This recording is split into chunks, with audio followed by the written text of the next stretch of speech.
দুনিয়ার এমন এক টাকা যা চোখে দেখা যায় না, পকেটে রাখা যায় না, অথচ এই কাগজের টুকরোহীন মুদ্রার পেছনে আজ কাঁপছে বিশ্বে ভাগা ভাগা অর্থনৈতিক পরাশক্তি।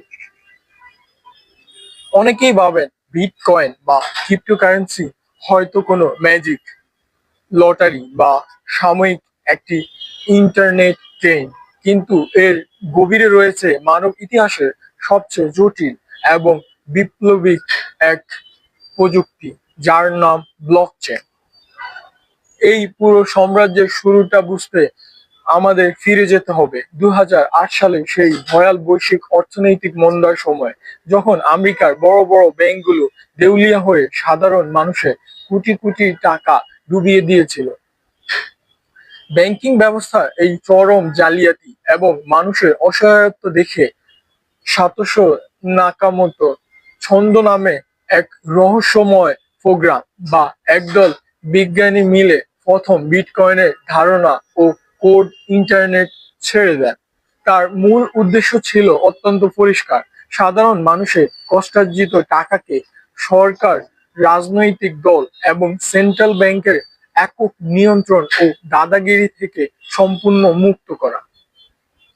প্রচলিত কাগজের টাকা বা ফিয়াট কারেন্সি সরকার যখন খুশি তখন দেদারসে ছাপাতে পারে, যেমনটা আমরা করোনাকালীন সময়ে দেখেছি, যার সরাসরি ফল হিসেবে আজ বিশ্বজুড়ে তীব্র মুদ্রাস্ফীতি এবং জিনিসের দাম আকাশচুম্বী। কিন্তু বিটকয়েনের গাণিতিক কোডিং এমনভাবে লক করা হয়েছে যে পৃথিবীতে 21 মিলিয়নের বেশি বিটকয়েন কখনোই তৈরি করা সম্ভব নয়। এই মুহূর্তে যার বড় অংশই অলরেডি মাইনিং বা তৈরি করা হয়ে গেছে। একটু ঠান্ডা মাথায় ভাবুন, পৃথিবীতে সোনা বা হীরের দাম এত বেশি কেন? কারণ এগুলো সীমিত, চাইলে ফ্যাক্টরিতে ইচ্ছামতো বানানো যায় না, এবং খনি থেকে তুলতে প্রচুর কষ্ট ও শক্তির প্রয়োজন হয়। ক্রিপ্টোকারেন্সির ক্ষেত্রেও ঠিক এই চিরন্তর অর্থনৈতিক নিয়মটি খাটে, যাকে ডিজিটাল পরিভাষায় বলা হয় ডিজিটাল স্ক্যাচি বা কৃত্রিম ডিজিটাল ঘাটতি, যা এর চাহিদাকে কোটি মানুষের কাছে মূল্যবান করে তোলে। এই ক্রিপ্টোকারেন্সি গুলো কিন্তু বাতাসে ওড়ে না, এগুলো কেনা বেচা বা লেনদেন করার জন্য বিশ্বজুড়ে গড়ে উঠেছে শত শত ডিজিটাল এক্সচেঞ্জ প্ল্যাটফর্ম, যেমন বাইন্যান্স বা কয়েনবেন্স। সাধারণ মানুষ যেমন ব্রোকার হাউসের মাধ্যমে শেয়ার বাজারে শেয়ার কেনা বেচা করে, ঠিক তেমনি এই অ্যাপগুলোর মাধ্যমে মুহূর্তের মধ্যে 24 ঘন্টা পৃথিবীর যে কোনো প্রান্ত থেকে কোটি কোটি ডলারের হাত বদল হচ্ছে। এই ব্যবস্থার সবচেয়ে রোমাঞ্চকর দিক হলো এর বিকেন্দ্রীকরণ বা ডিসেন্ট্রালাইজেশন। এখানে আপনি যখন কাউকে টাকা পাঠাবেন, মাঝখানে কোনো ব্যাংক, মাস্টার কার্ড বা বিকাশ, রকেটের মতো থার্ড পার্টি কোনো অস্তিত্ব থাকবে না। আপনার লেনদেনের হিসাব কোনো একটি ব্যাংকের সেন্ট্রাল কম্পিউটারে জমা হয় না, বরং তা ছড়িয়ে পড়ে বিশ্বজুড়ে থাকা লাখ লাখ ওপেন কম্পিউটার নেটওয়ার্কে, যাকে হ্যাক করা বা পরিবর্তন করা গাণিতিক ভাষায় অসম্ভব। এই অসীম স্বাধীনতা এবং গোপনীয়তার কারণেই পৃথিবীর বড় বড় ধনকুবের, টেক জায়ান্ট এবং ইনভেস্টমেন্ট ফার্মগুলো এখন তাদের বিলিয়ন ডলার সম্পদ ক্রিপ্টোকারেন্সি রূপান্তরিত করে রেখেছে। তবে এই পুরো ব্যবস্থার প্রভাব কোনো দেশের অর্থনীতির উপর কতটা গভীর এবং মারাত্মক হতে পারে তা নিয়ে বিশ্ব অর্থনীতিবিদরা এখন স্পষ্ট দুটি ভাগে বিভক্ত হয়ে পড়েছে। একদল মনে করেন এটি প্রথাগত ব্যাংকিং এর আমূল পরিবর্তন ঘটাবে, যেমন ল্যাটিন আমেরিকার দেশ এল সালভাদর বিটকয়েনকে তাদের দেশের অফিসিয়াল বা বৈধ মুদ্রা হিসেবে সরাসরি স্বীকৃতি দিয়ে ইতিহাস তৈরি করেছে।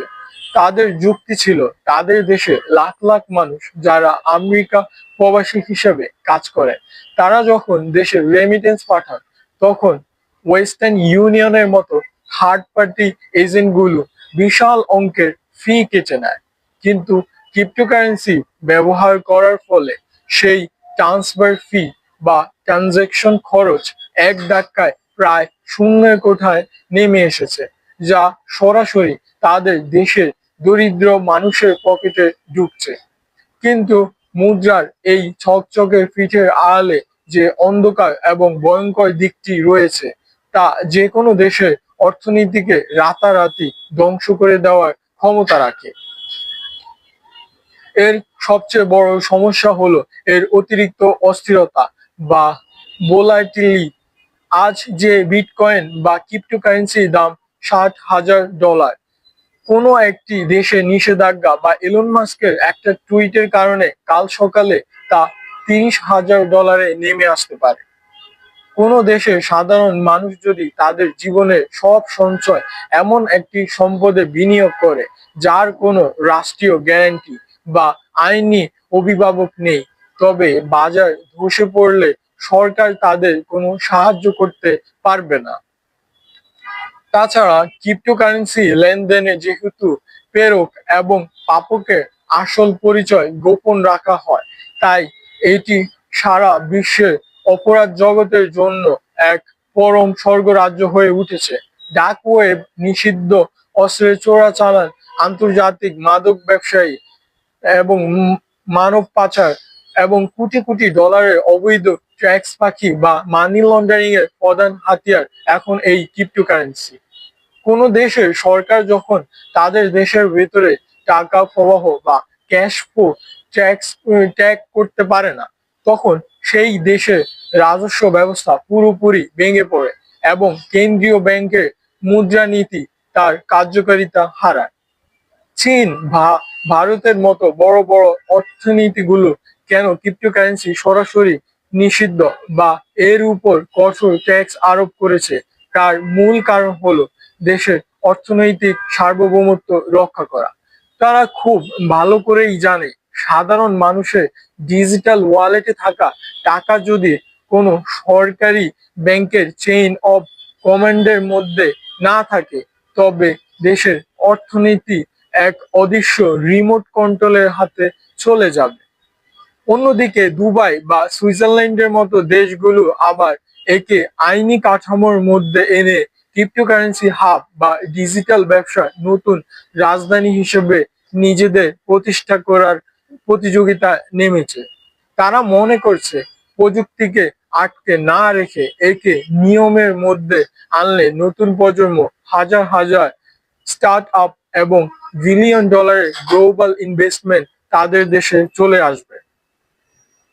দিন শেষে ক্রিপ্টোকারেন্সি কোনো সাধারণ ট্রেন্ড বা সাময়িক হিড়িক নয়, এটি হলো মানব সভ্যতার প্রচলিত ফাইন্যান্সিয়াল সিস্টেমের বিরুদ্ধে এক নীরব এবং ওপেন সোর্স যুদ্ধ। এটিকে এটি কি শেষ পর্যন্ত কাগজের টাকার দিন শেষ করে সারা পৃথিবীতে নতুন মুদ্রা হয়ে উঠবে, নাকি ইতিহাসের সবচেয়ে বড় অর্থনৈতিক বেলুন বা ডিজিটাল জুয়া হিসেবে একদিন হঠাৎ করেই হাওয়াই হয়ে যাবে, তা কেবল সময় বলে দেবে। ধন্যবাদ দর্শক বন্ধুরা, এতক্ষণ পর্যন্ত আমাদের সঙ্গে থাকার জন্য।